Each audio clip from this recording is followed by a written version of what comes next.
Hello friend. तो आज हम आपके लिए लेकर आए हैं क्लास 9 का प्रश्नावली 2D और इसका पार्ट 4 है। तो चैनल को सब्सक्राइब करें, लाइक करें और कमेंट करें। तो चलिए देखिए,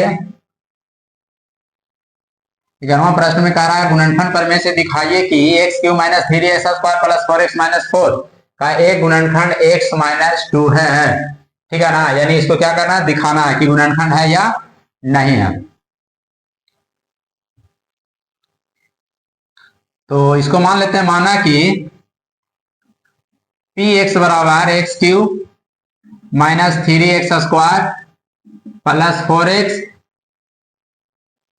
और माइनस 4। ठीक है ना, और जिसे भागा देंगे, यानी जो गुणनखंड कह रहा है कि इतना से भागा देंगे, तो जो x माइनस 2 दिया उसको मान लेते हैं क्यू एक्स बराबर, तो क्यू एक्स बराबर माइनस का मान लेना है x माइनस 2 है। ठीक है ना, x माइनस 2 को हमने क्या माना, क्यू एक्स, यानी क्यू एक्स बराबर x माइनस 2 और पी एक्स बराबर इतना मान लिया। ठीक है, अब ध्यान दीजिए, इसमें से क्या करना है, x का मान निकाल देना है। तो लिख देते हैं, अर्थात x के मान निकालने के लिए आपको बताएं, पीछे क्या मान लीजिए, 0 मान लीजिए, आगे माइनस है तो पीछे जाके क्या होगा, प्लस हो जाएगा। अब यहां लिख देते हैं गुणनखंड प्रमेय से, गुणनखंड प्रमेय से। ठीक है, गुणनखंड प्रमेय से शेषफल बराबर, पहले ध्यान दीजिए, पी एक्स बराबर जो माने हैं उसको लिख लेंगे, x Q minus 3x² plus 4x और माइनस 4। एक्स का एक्स बराबर आपका 2 आया है, जहां जहां एक्स है वहां वहां क्या है, 2 रख देना। अगर मान लिया जब 2 रख देंगे तो इसका मान अगर 0 हो जाता है, ठीक है ना, तब लिख देंगे कि जो है क्यू एक्स और पी एक्स का क्या है, गुणनखंड है। अगर नहीं आता है तो पी एक्स क्यू एक्स का गुणनखंड नहीं है। ठीक है, तो चलिए स्टार्ट करते हैं।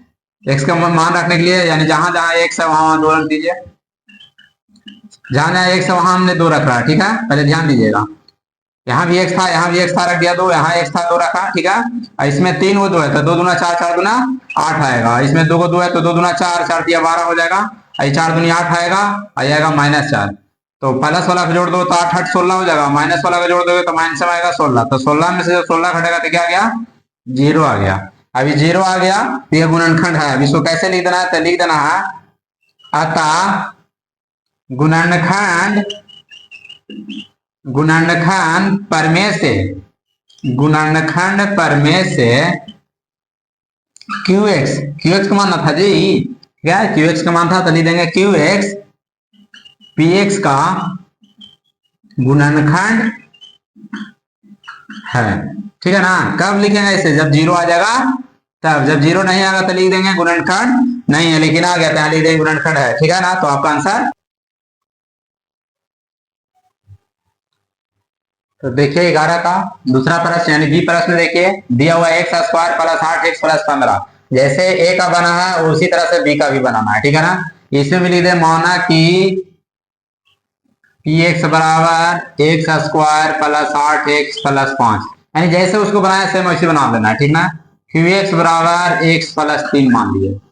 ठीक है, अब यहाँ ध्यान दीजिए, इसमें से क्या करेंगे, x का मान निकालेंगे। तो निकालने के लिए क्या करना है, x प्लस 3 बराबर क्या मान लीजिए, 0, प्लस से इधर जाएगा तो क्या हो जाएगा, माइनस हो जाएगा। ठीक है ना, माइनस हो जाएगा। अब लिख देंगे शेषफल प्रमेय से, शेषफल प्रमेय से शेषफल बराबर, तो लिख देते हैं पी एक्स बराबर क्या दिया हुआ है, x² प्लस 8x प्लस 5, जहां जहां x है वहां माइनस 3 डाल देंगे और डालेंगे। अगर ये शून्य हो गया तो ये जो px जो है ना, वो px यानी px है, यानी qx है, जो px का क्या हो जाएगा, गुणनखंड हो जाएगा। ठीक है ना, तो पहले देख लेते हैं क्या आता है, जहां जहां x है वहां माइनस 3 डाल देंगे, 8 गुने माइनस 3, 5 के 5, बिल्कुल उसी की तरह बनेगा, 3 दिया 9 आएगा, ये 8 दिया 24 हो जाएगा, और माइनस माइनस प्लस होगा, ये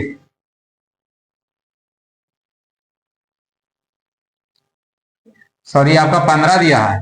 ठीक है ना, 15 दिया था, कोई दिक्कत ना, सुधार दे रहे हैं तुरंत, सब सही हो गया। ध्यान ही देंगे 15 और 9 और 15 हो जाएगा 24 हो जाएगा, 24 में से 24 घटेगा तो क्या आ गया, 0 आ गया। अब आपको भी पता चल गया कि गुणनखंड है। ठीक है ना, क्योंकि आपको बताया जब शून्य आ जाएगा तो क्यू एक्स है जो पी एक्स का गुणनखंड होगा, तो यहाँ खाली लिख देना वही। अतः गुणनखंड प्रमेय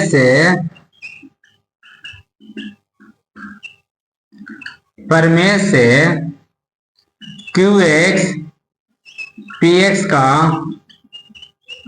गुणनखंड है। पी एक्स क्यू एक्स का क्या है? गुणनखंड है। तो इस प्रकार आंसर आ गया।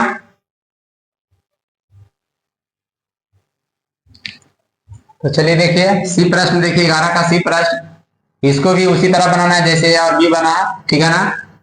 x के घात 6 दिया हुआ है, माइनस x के घात 5 दिया हुआ है, प्लस x के घात 4 दिया हुआ है, और माइनस x के घात 3 दिया हुआ है, और प्लस x के घात 2 दिया हुआ है, और माइनस x प्लस 1 का गुणनखंड x माइनस 1 है, ठीक है ना। यानी इतना इतना समझ लीजिए, माइनस x प्लस 1 का गुणनखंड, यानी जितना आपको दिया हुआ है इसका गुणनखंड माइनस 1 है। गुणनखंड कब आएगा? जब x का मान इसमें रखा जाएगा। यदि इसका जो है कहने का मतलब जब मान रखेंगे और जब शून्य आएगा तो गुणनखंड होगा, अगर शून्य नहीं आएगा तो गुणनखंड नहीं होगा।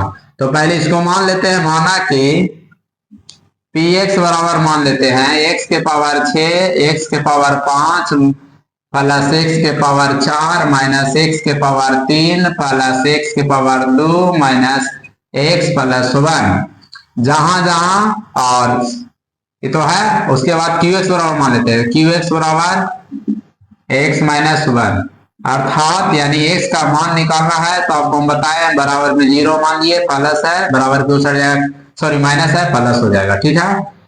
अब लिख देना है शेषफल प्रमेय से। चलिए तो देखिए यहां लिख सकते हैं गुणनखंड प्रमेय से, कुछ भी लिख दीजिए ना, ठीक है ना। गुणनखंड प्रमेय से भी लिख सकते हैं, या तो आप लिख सकते हैं px बराबर करके भी लिख सकते हैं, कुछ भी लिख सकते हैं। हम ए और 2 वाला में लिख दिए हैं कि शेषफल प्रमेय से शेषफल, ठीक है ना। यहाँ लिख सकते हैं गुणनखंड प्रमेय से भी लिख सकते हैं, या तो हम डायरेक्ट यहाँ मान सकते हैं इस तरह से भी कि अब px बराबर दोनों बात एक ही है, x के पावर 6 माइनस x के पावर 5 प्लस x के पावर 4 प्लस माइनस x के घात 3 और x square minus x plus 1, ठीक है ना। वहां जो लिखे ना शेषफल प्रमेय से शेषफल बराबर, वहां हटा दीजिएगा, वहां अब डाल दीजिएगा, ठीक है ना। जहां लिखे हैं वहां कर दीजिएगा अब px और बराबर जो दे रहेगा उतना रख देना, ठीक है। इस तरह से बना लीजिएगा। ये और आप बी में इस तरह से बनाया है, वो भी सही है, ये भी आपका सही रहेगा, लेकिन इसी तरह से कर लीजिएगा। तो जहां जहां x वहां क्या रहेगा? 1, यहाँ x दिया हुआ है 1 डालेंगे, 1 दिया हुआ है 1 डालेंगे, इसका घात 5 आ जाएगा, यहाँ हो जाएगा 1, इसका घात 4 आ जाएगा, 1 इसका घात 3 आ जाएगा, 1 इसका घात 2 आ जाएगा, यहाँ x दिया हुआ 1 जाएगा।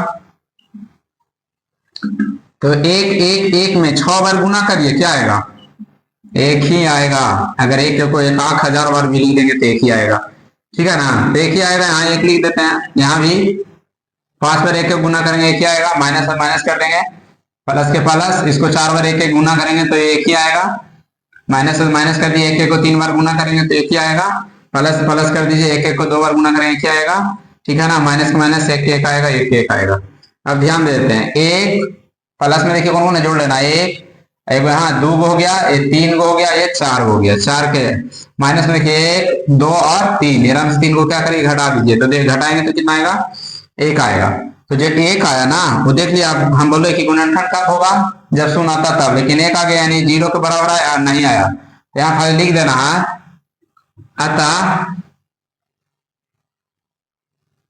ठीक है ना, अतः गुणनखंड प्रमेय से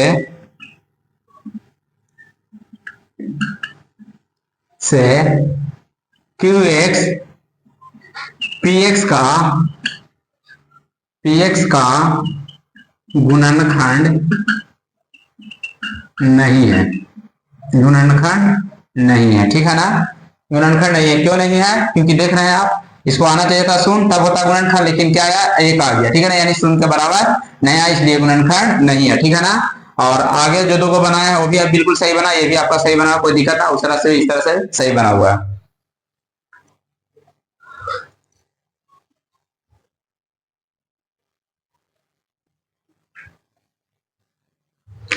तो देखिए 11वां प्रश्न दिया हुआ x square minus a x minus b x plus a b comma x minus a से विभाज्य है। तो पहले हम मान लेते हैं जैसे अगला में बनाया उसी तरह सब सेम बनेगा, ठीक है ना। इसका जितना इसमें जो प्रश्न दिया है 11 में सब एक ही ढंग से आप बना दीजिएगा, बन जाएगा। माना कि पी एक्स बराबर x square minus a x minus b x plus a b, ठीक है, प्लस ए बी हो गया। क्यू एक्स बराबर एक्स माइनस ए, अर्थात इसमें से क्या करना है, एक्स का मान निकालना है। तो एक्स माइनस ए बराबर 0 मान लीजिए, माइनस ए बराबर दो साइड जाएगा प्लस ए हो जाएगा, ठीक है। अब लिख देना है, अब पी एक्स बराबर यानी जहां जहां एक्स है उसमें क्या डाल दीजिए, एक्स बराबर ए डाल दीजिए, यानी जहां जहां एक्स है वहां ए जाएगा। अगर 0 अगर आ जाता है तो लिख देंगे क्यू एक्स पी एक्स का गुणनखंड नहीं है, अगर आता है तो लिख देंगे नहीं है, ठीक है ना। जैसे आपका ए बी सी बना उसी तरह से डी भी बनेगा, उसी तरह सी भी बनेगा, कुछ इसमें चेंजिंग नहीं है, ठीक है ना, यानी सब एक समान ही बनेगा। तो इसको लिख देते हैं,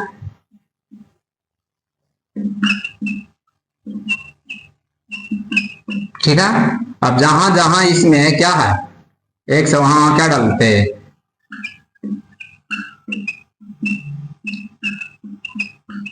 ए स्क्वायर आएगा, ये माइनस ए स्क्वायर आएगा, ए में गुना जब गुना होगा ना तो गुना पावर जुड़ता है तो एक एक दो हो जाएगा, ठीक है। और इसको गुना करेंगे तो ए भी लिख सकते हैं, एरा में गुना करेंगे तो प्लस ए भी, गुना क्या करेंगे इसमें तो आपका प्लस ए भी है और इसको गुना करें तब ए भी आया, तो ए बी में से भी घट जाएगा, ए स्क्वायर में से ए स्क्वायर घट गया, 0 आ गया। अब जब 0 आ गया, शून्य आ गया तो गुणनखंड है, ठीक है ना। तो यहाँ लिख देंगे, अतः गुणनखंड पर में से क्यू एक्स पी एक्स का गुणनखंड है,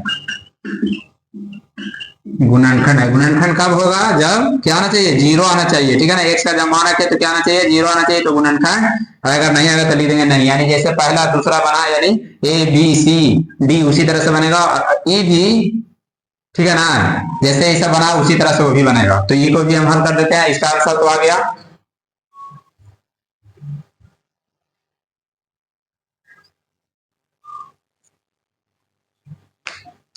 चलिए तो देख लीजिए 11 का जो आपका ये प्रश्न है, ये प्रश्न है दिया हुआ है क्यू टी बराबर 4t के घात 3 प्लस 4t के घात 2 minus t minus 1 comma 2t plus 1 गुणज है। तो यहां मान लेते हैं, माना कि क्यूटी है, यहां देख लेते हैं, माना कि क्यूटी बराबर आपको दिया हुआ है 4t cube plus 4t square minus t minus 1। PT बराबर मान लेते हैं, तो पीटी बराबर हो गया 2t प्लस 1। इसमें से t का मान निकाल लेंगे तो लिख देते हैं, अर्थात 2t प्लस 1 बराबर 0 मान लेना है। तो 2t के 2t रहेगा, यानी प्लस है, जाकर माइनस होगा, t बराबर जब निकालेंगे तो आ जाएगा -1/2, ठीक है। अब लिख देना है, अब QT बराबर जहां जहां टी दिया हुआ है QT में क्या करना, 1/2 रख देना, ठीक है। तो लिख देते हैं 4t cube plus 4t square, जहां जहां टी दिया हुआ वहां क्या रखेंगे, 1/2, 4 गुने -1/2 के घात कितना आएगा 3, क्योंकि टी वाला घात तो आ जाएगा जाकर -1/2 पर। 4 गुने -1/2 के घात 2 हो जाएगा -1। देख लीजिए -1 इसमें 3 को दिया हुआ है, 3 को जब -1 से गुना करेंगे ना तो -1 ही आएगा, ठीक है ना, -1 आएगा। और -1 में जब 4 से गुना करेंगे तो -4 हो जाएगा। इसमें 3 को 2 दिया हुआ है, 2 दूना 4, 4 दूनी 8 आएगा।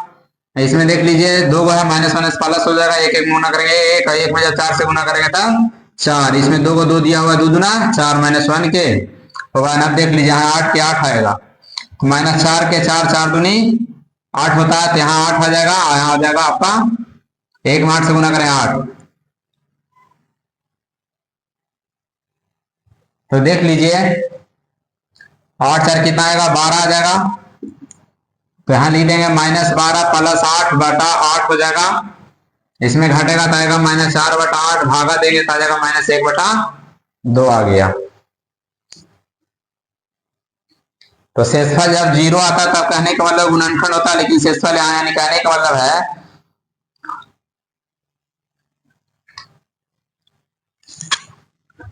यानी जब टी का जब मान रखे थे कितना -1/2, ठीक है ना, यानी समझ लीजिए कि q -1/2 बराबर अगर 0 आता तो लिख देते हैं क्या है गुणनखंड है, अगर नहीं आया तो लिख देंगे गुणनखंड नहीं है, तो लिख देना है अतः गुणनखंड प्रमेय से PT QT का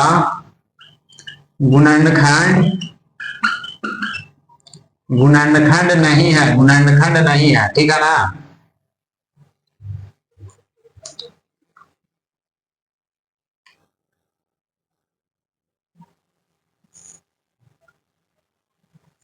ठीक है, लिख देंगे अतः गुणनखंड प्रमेय से जो आपका PT माने हैं वो QT का गुणनखंड नहीं है। गुणनखंड कब रहता जब ये शून्य आ जाता तब, तो इस प्रकार आंसर आ गया।